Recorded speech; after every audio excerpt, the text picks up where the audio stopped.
Well, hi, friends. Father Frank Pavone here, National Director of Priests for Life. Welcome to our EndAbortion.tv broadcast, also coming to you on podcast and radio. We are delighted today to be joined with someone who has a powerful testimony to share with us and a powerful lesson to give to our society, a lesson that the pro-life movement in many ways has been focusing on this year and in recent months. Her name is Claire Cullwell. She comes to us from Austin, Texas. And Claire, it is a joy to have you on the program today. Thank you so much for having me. So you have a powerful story because you are adopted, right? I am. And yes. That by itself is powerful enough. Adoption is such a marvelous manifestation of love. I know that many of our viewers have seen the movie I Lived on Parker Avenue, and that tells a very powerful story about adoption. And so I want you to start there, telling us about what it was like growing up, when you realized that you were adopted, and what all that was like. But then, of course, your testimony takes a very interesting turn when you made the decision to seek out your birth mother. So tell us the story.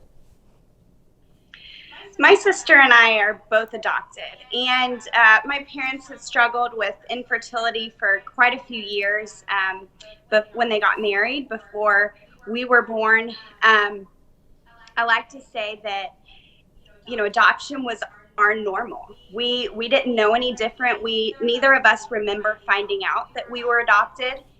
And so we just grew up in a home that really showed us, modeled to us, and things that our parents said to us were that we were wanted, chosen, and loved. Mm-hmm.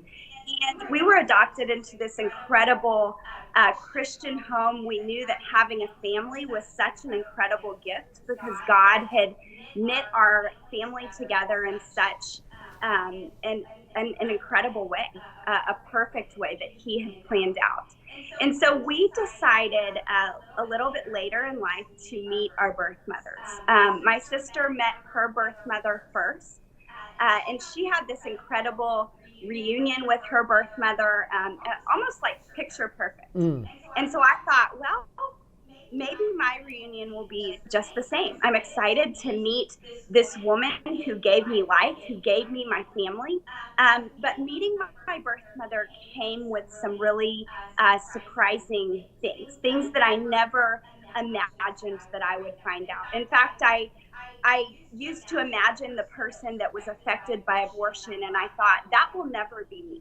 I mean, that will never be my story, my family's story. Right. But I was so wrong. I met my birth mother 10 years ago in 2009. Okay. March 2009. And my birth mother, after I thanked her for giving me my life, she sat me down and with tears in her eyes, something that I can't even describe to you, looking into her eyes that day. She said, Claire, I had an abortion when I was pregnant with you, and it didn't work. They said that I was pregnant with twins, and one was successfully aborted. Your twin was successfully aborted, but you survived. And she even went to have a second abortion in Kansas. Her first one was in Oklahoma. It was a D&E, late-term dismemberment abortion. And she went to Kansas for a second abortion, but was turned away by these doctors that never turned anyone away, really. And I was born at 30 weeks. I weighed 3 pounds. I had a dislocated hip, and I had club feet. Those are what I like to call my daily reminders that I am an abortion survivor and that I am a twinless twin because of choice. Yes. But I'm so grateful that she shared that story with me, as surprising and as painful as it was. It really opened my eyes to the people that abortion affects, because like I said, I never imagined that it would affect me. But it gave me a voice, and it gave me a name and a story to put with that unborn child, and especially with the woman like my birth mother who felt like she had no choice, Let, or that nobody heard it. so let's look at this more closely, because I'm sure a lot of our viewers and listeners who are hearing this for the first time share just a little bit of the astonishment that you must have felt when you heard this. So she had an abortion. How old was she when she was carrying you in the womb? She was 13 Okay. years old. She was quite a young mom, and had an abortion. So now when she had that abortion, obviously then she did not know at that point that she was carrying twins, or did she? She did not know. She did not know. Okay. So they told her, okay, the abortion is done, that's it. And then, Yep. and then after that, she realized that there was still a baby growing inside of her. She actually went home. They told her that her life would go back to normal, that she had nothing to worry about. She wouldn't have this burden on her shoulders, this embarrassment of being pregnant at 13, all the same things that they still today tell every single little girl like her, a woman that enters into an abortion clinic, that they had solved her problem, that her life would go back to normal. But it didn't. So she went home for 4 weeks. And realized that things didn't seem right. And so she went back to the doctor, who told her, oops, I must have missed one baby. We did account for one baby. So you were pregnant with twins, but you're still pregnant with one of those babies. So did she go back to the same abortion facility where she aborted your twin? She did. She did. Okay, so then they realized that they had made that mistake. Now, let's talk about how far along was she in pregnancy when she had the abortion? She was around 20 weeks. Okay. So it was a late-term D&E dismemberment abortion. Dismemberment abortion. And of course, that type of abortion is getting has been getting a lot more attention over these recent years. And, a number of states, as you know, have said that they want to start protecting babies right from that point forward because of their ability to feel pain. And some other states have passed laws particularly targeting this dismemberment procedure, which we talk about a lot on this program, showing the actual diagrams and describing how, these are procedures that are literally pulling the arms and legs off of children while they are alive in the womb. So she had that procedure at that point in time, realized she was still pregnant. You were in her womb. She went back to the same abortion facility. They realized their mistake. Then what happened next? They sent her to Kansas because by this point she was now around 6 months along in her pregnancy. And so that would have been even later term abortion. And they couldn't do that in Oklahoma. And so they sent her to Kansas to doctors that they believed could do this type of procedure, and it was legal in Kansas. And so they examined her. She was there ready to have her abortion procedure, and they said, I'm sorry, we can't do this, because they had ripped the amniotic sac that I was in during that abortion that successfully aborted my twin. And so because of risk of infection, they turned her away. They said, this baby's really small. You will probably have this baby really soon, and so you need to go home, be on bed rest as long as you can to keep this baby inside. And so my birth mother she was dropped off by her mother at an adoption agency home where unwed mothers lived at that time. And she lived there for a couple weeks until she delivered me at 30 weeks. Wow. It is astonishing. It's just astonishing. So she was there. You thanked her for choosing life. This is, of course, part of the heart-wrenching irony of your story. You thanked her when you met her for choosing life, and that caused her to break down in tears when she told you what you just related to us. Tell us a little bit about, I mean, what do you remember and what would you like to share about the dialogue then that ensued between the two of you and how you felt? So I had bought a necklace and a ring with my birthstone on it, and that was kind of my segue into thanking her for my life, for my family, for all the things that she had done for me. I knew I wouldn't have what I have without her. And she read a card that said, "Thank you for choosing life for me." And I watched as what were happy tears instantly changed into sad tears. And it's indescribable to tell you about the pain that I saw in her eyes in that moment. Yes. As she said, "Claire, I have something I need to tell you." And she said that this moment, she had been waiting for this moment for 21 years at this point. I was 21 years old when I met my birth mother, and she had been waiting for that moment to be able to tell me not only what happened to me, but what happened to 13-year-old little girl, her choice. Wow. In fact, she said the doctor never even asked her what she wanted, if Really? she was okay. He never spoke to her. And so she then described to me what it was like to be pregnant at 13 and for your mother to take you to an abortion clinic, for no one to care about what you wanted, what your choice would have been. And it was heartbreaking. I remember feeling so lost and so heartbroken in that moment, especially for her. I didn't even think about myself and what this meant for me until I really got home and thought, okay, she just told me that I survived something that was meant to take my life. Twice. And then twice. Then that really sank in. I was a twin. What am I missing because of that? But in that moment, the overwhelming feeling and what really stuck with me was the pain in my birth mother's eyes. And that there was a reason that this happened. There was a reason that I am here, a reason that God spared my life. And I didn't know what that would be at that moment in my life, but I was ready to find out why the pieces of the puzzle for my life were fitting together, how they were, why this was the story that God wrote for my life. And I believe as I got home, realizing, what I'm missing because of my twin, what my birth mother could have accomplished if she had been empowered to be a mother at 13 years old. All of these things empowered me to know that my face and my name can give a story and a voice to that unborn child and to the mother that is contemplating an abortion like my birth mother was. It certainly can. When did you, well, before we talk about when and how you decided to come forth to share your story publicly as you're doing now, tell us, Claire, about the feelings of those who are survivors. Now, your story, first of all, reminds me of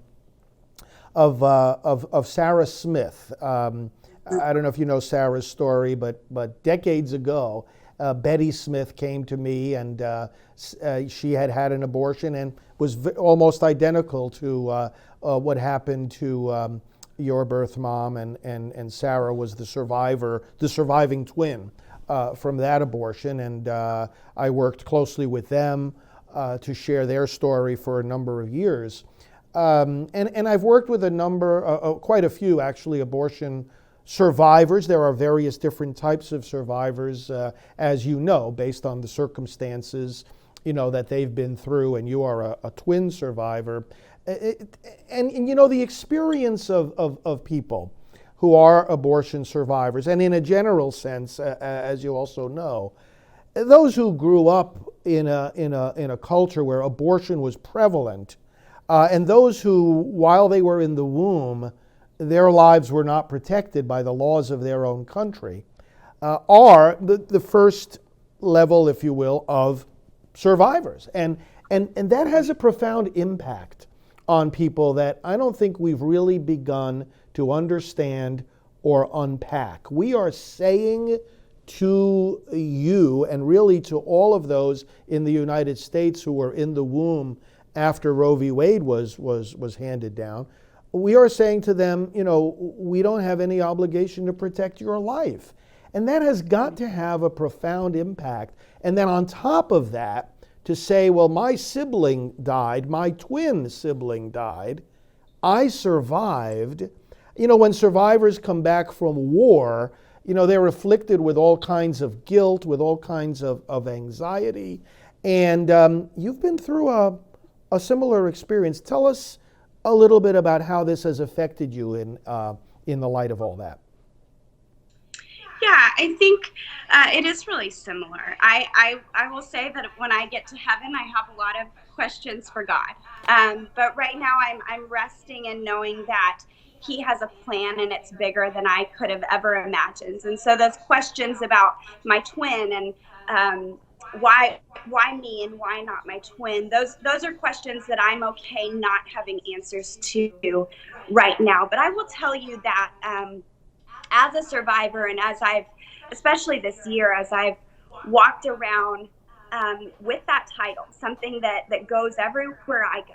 Every day I wake up and I am an abortion survivor. It is shocking and so hurtful to me and to the other survivors that I know, that I get to call friends, and that are out there in this world, that people are saying that we don't exist and that we're imaginary and that this is made up, because our stories are so real to us. This is something that happened. This is something that affects my everyday life. But even to go further than that, I have 4 children. I married into children, and then I have 1 biological daughter. And the day I had my daughter, I realized how miraculous that moment was. Yes. Because if I hadn't survived that abortion, my daughter wouldn't be here, and generations to come wouldn't be here. And so when we disregard one person, we are disregarding the lives of more people than we could ever fathom. And so it is heart-wrenching, and it is painful for me to hear those things. But I use that motivation and to share my story, because I realize the power, like you said, that the story of an abortion survivor can have, because it finally puts the name and the face and the story of that unborn child that for so long, it's hard to fight for something that maybe you never see play out, or you never get to see the fruits of that, or you never get to meet that child. But through the abortion survivor, you do. Right. You get to see that unborn child. That's right. And so as hurtful as it's been, as shocking as it's been for me, for people to say, well, you don't matter. Your story doesn't matter. I want to fight for women, but I want to disregard you as a woman. That's shocking. It's hurtful. But I find hope that as I continue to share my story, as other survivors continue to find out their story, get to share their story, that we will be able to put a face and a name that means something to the American people. Because if we want to talk about what empowers women, about a woman's right to choose, we have to include all women. And that includes women like me that wouldn't be here if I hadn't survived that abortion that day. Claire, how did you decide to start sharing your story? A couple months before I met my birth mother, I actually stopped at the Planned Parenthood where Abby Johnson worked. She ran that abortion clinic at that time. I was living there to go to college, and I stopped and asked those people that were outside of that abortion clinic what they were doing. I could tell they looked like they were maybe praying or something. And I didn't know that Planned Parenthood was an abortion clinic. And I stopped that day and I asked them what they were doing. And they told me. And I was like, wow, I agree with that. I think that's great. But I walked away that day thinking, I never want to do that. I'm an introvert. I definitely don't see that God's calling me to do that. And a couple months later, I would meet my birth mother and find out that I had survived an abortion. And so I went back to those people on the sidewalk that were praying outside of that abortion clinic, and Abby Johnson had just left her job. And so I walked into the right place at the right time. I was able to share my story with them. Of course, they had tears in their eyes. They told me about Sarah, about Gianna, and a couple other survivors that we knew of at that time. I was able to identify with their stories so much, and they encouraged me to share my story. And so I prayed about it for a few months, and then I finally spoke for the first time 5 months after my birth mother told me about her abortion, about my twin. And when I saw the look in the kids, this was a youth rally, and I saw the look in the kids' eyes that day. I saw how they were able to see the big picture, see the face of the unborn child, hear the story of the woman that feels like she has no choice, and they identified with that. They cared about that. I saw the impact that my story could have, and I said, okay, I'll share whatever door God opens for me. I'll walk through it. And I haven't looked back since that day, and I'm so grateful. You know, Claire, you, as you're so well aware, and this is one of the reasons why your story is having such an impact, is that the whole concept of abortion survivors has been very much in the news over the last couple of years, and especially this past year, 2019, as Congress has been trying to pass a law that would protect children who survive an abortion procedure. And it's incredible to so many people that so many of our elected officials can't bring themselves to even say that a child outside the womb after a failed abortion should be protected. As this has been getting into the headlines and certainly discussed within the pro-life community so much, what has gone through your mind, and what do you have to say to the elected officials who have the opportunity and the responsibility to protect these children? You know, I'm so grateful that I was undetected. I'm grateful that there were doctors who gave me medical care after I survived my birth mother's abortion, after they figured out that I was still in my birth mother's womb. But I know that that is not the case for most babies that survive an abortion. And it's sad because a baby that survives an abortion getting medical care is no longer abortion. But I think it speaks volumes to what the face of an abortion survivor, what the humanity of an abortion survivor can do for our society. Because to acknowledge us as humans would mean that these elected officials, people in the public, that they would have to acknowledge the humanity of the unborn. Because there's no denying it. You can see it in the face, in the humanity of the abortion survivor. And so I would ask these elected officials, people that are voting even, to do the right thing, to stand up for women because abortion hurts women, and to stand up for babies like me who survive an abortion, because we deserve the most basic care after we go through such a traumatic experience of something trying to take our life.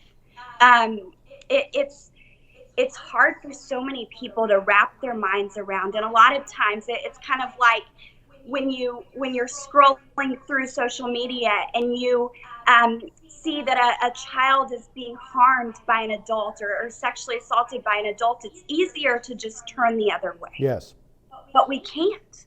And we can't do it for the most vulnerable children after they go through the traumatic experience of surviving an abortion. We cannot just say, oh, that's not human. That's not deserving of life. That is a he or a she that has a name, that has a life planned by God. And we have got to protect them. We certainly do. We have a great opportunity to do that this year, 2020, with the elections.